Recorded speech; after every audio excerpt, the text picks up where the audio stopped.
Hello everyone, welcome to my channel. ఎలా ఉన్నారు friends? బాగున్నారా? మేము కూడా బాగున్నాము. ఈరోజు మా ఇంట్లో ఎగ్ కర్రీ చేస్తున్నాను అనమాట.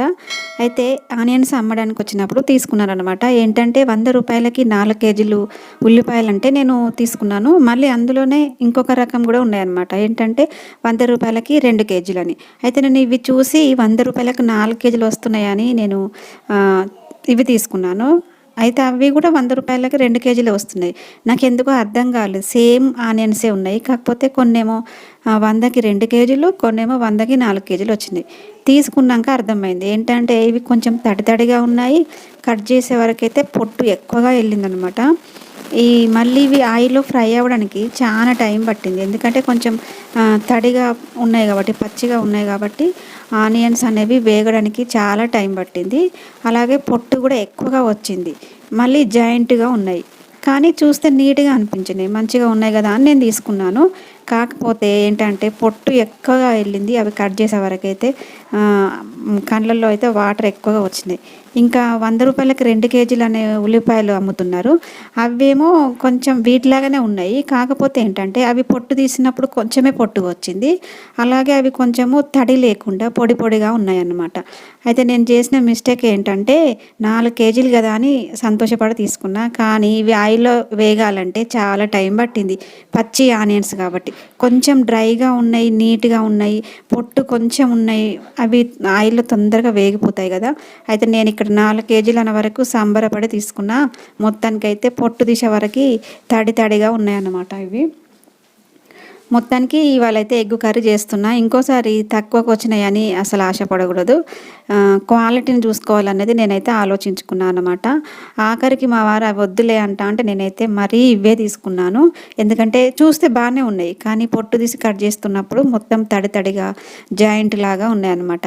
ఎప్పుడైనా తక్కువగా వచ్చిన ఎందుకు తీసుకోవాలో ఇప్పుడు అర్థమైందనమాట. అంటే అవి కొంచెం పొడి పొడిగా ఉన్నాయి, పొట్టు తక్కువగా వస్తున్నాయి, నీట్గా ఉన్నాయి. కట్ చేసినప్పుడు కూడా మంచిగా నీట్గా ఉన్నాయి. మళ్ళీ తొందరగా ఆయిల్లో ఫ్రై అయినాయి అన్నమాట.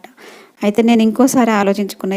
ఎప్పుడైనా ఇట్లా అంటే తక్కువకు వచ్చినప్పుడు తీసుకోవద్దని అనుకున్నాను అనమాట. మొత్తానికైతే ఇవాళ ఎగ్ టమాటాలు కూడా ఎక్కువ లేవు. ఒక 4-5 టమాటాలు వేసి ఎక్కువ ఆనియన్స్ అయితే ఎగ్ కర్రీ చేస్తున్నాను అనమాట. టేస్ట్ చాలా బాగుంటుంది. ఇందులో చింతపండు రసం కూడా వేస్తే బాగుంటుంది. కానీ నేను చింతపండు రసం వేయకుండా జస్ట్ టమాటా, ఆనియన్స్, కొంచెం వాటర్ వేసి మంచిగా కర్రీ టైప్ చేస్తున్నాను. కొద్దిగా వేసుకుంటేనే మనకు రైస్ అంతా కలుస్తుంది. అయితే ఎగ్స్ ఆల్రెడీ నేను ఉడకబెట్టి పక్కన పెట్టాను. ఈ కర్రీ అయితే చేస్తున్నాను అనమాట. ఆనియన్స్ తీసుకోవడంలో ఇవాళ ఇలా అయింది నాకు. నేను ఎప్పుడైనా మంచిగానే ఉన్నాయి అనుకున్నా. కొంచెం జాయింట్ ఆనియన్ తీసుకునేసరికి తడి తడిగా ఉన్నాయి.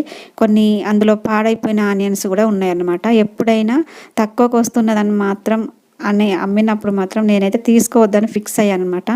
ఎందుకంటే నేను తీసుకున్న ఫలితం లేదు. అందులో కొన్ని ఖరాబ్ అయిపోయినాయి. అలాగే పొట్టు ఎక్కువగా వస్తుంది. మళ్ళీ పచ్చి పచ్చిగా ఉన్నాయి అనమాట. 100 రూపాయలకి 2 కేజీలు అనేవి అయితే నీట్గా ఉన్నాయి. పొట్టు కొంచెమే ఉంది. మళ్ళీ అందులో ఖరాబ్ లేవన్నమాట. ఇంకోసారి అయితే నేను ఇలా తీసుకోవద్దని ఫిక్స్ అయ్యాను. మొత్తానికైతే ఎగ్ కర్రీ కూడా రెడీ అయిపోతుంది. ఇక్కడ మంచిగా ధనియాల పొడి, గరం మసాలా, కొంచెం జీలకర్ర మెంతుల పొడి వేసి ఒకసారి మొత్తం కలిపి ఒక 1 మినిట్ సిమ్లోనే ఉంచుకోవాలి. మొత్తానికైతే ఇక్కడ ఎగ్ గ్రేవీ కర్రీ రెడీ అయిపోయింది అనమాట. టేస్ట్ అయితే మస్తు ఉంది. నేను ఇందులో చింతపండు కూడా వేయలేదు, కాకపోతే మంచిగా ఉంది. 4 టమాటాలు వేసాను. టేస్ట్ చాలా బాగుంది. మేమైతే లంచ్ చేసామన్నమాట.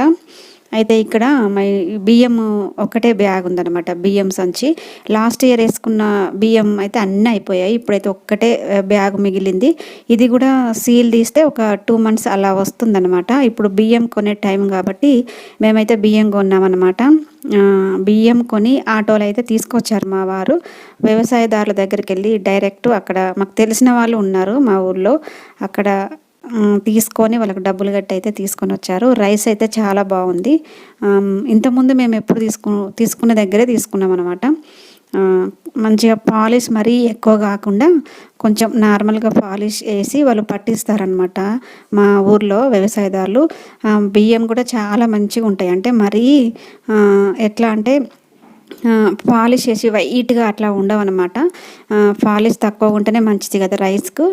మళ్ళీ అవి ఒకే చేతి పంటయి అన్నమాట. అంటే కొన్ని కల్తీ కల్తీ కూడా ఉంటాయి కదా, అట్లా కాకుండా ఒక చేను బియ్యం అన్నమాట. మేము ఎప్పుడు అంకుల్ వాళ్ళ దగ్గరే తీసుకుంటాము. మా వాళ్ళైతే ఏపిస్తూ ఉన్నారు. మేమైతే వెళ్ళి మా వారు తీసుకొని వచ్చారు ఆటోలో.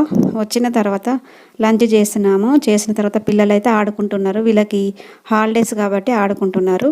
ఇక్కడ చూడండి, ఆటోలోకి వెళ్ళి బియ్యం బ్యాగ్స్ని తీస్తా అంటే మా వారికైతే అక్కడ ఆటో రేక్ అనేది కుచ్చుకుపోయిందనమాట వేలుకి.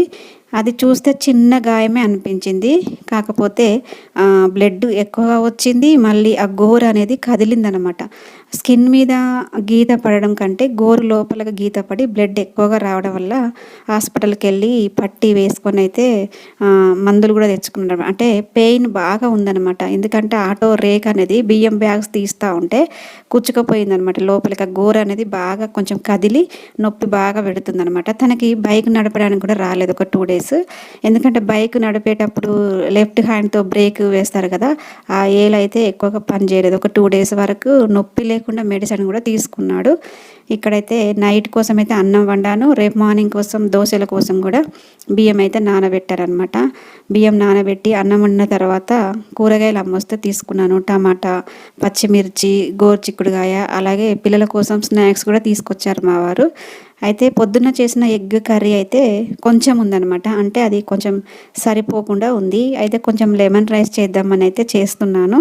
ఆల్రెడీ అన్నం వండాను కదా, కొంచెం కర్రీ ఉంది కాబట్టి కొద్దిగా లెమన్ రైస్ చేస్తే అందరం తినొచ్చు కదా అన్నట్టుగా లెమన్ రైస్ చేస్తున్నాను. ఇప్పుడైతే చల్లారిన అన్నం ఇందులో కలుపుకొని పిల్లలు మేము తినేయడమే. కర్రీ కూడా కొంచెం ఉంది, అది కూడా తినేస్తామన్నమాట. సంవత్సరానికి ఒకసారి అయితే మేము బియ్యం వేసుకుంటాం అనమాట. లాస్ట్ ఇయర్ వేసుకున్న బియ్యం అన్నీ అయిపోయాయి. ఒక్క సంచి మాత్రమే ఉంది. ఇప్పుడు కూడా మా వారు కొనుక్కొచ్చారు.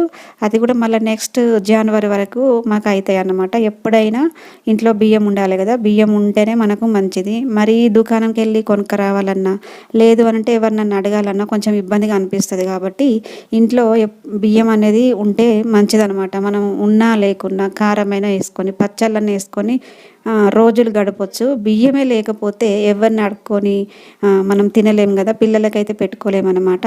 అందుకోసమే మేము వారు అప్పు చేసైనా సరే సంవత్సరానికి సరిపడా అయితే బియ్యం అయితే కొంటాడనమాట.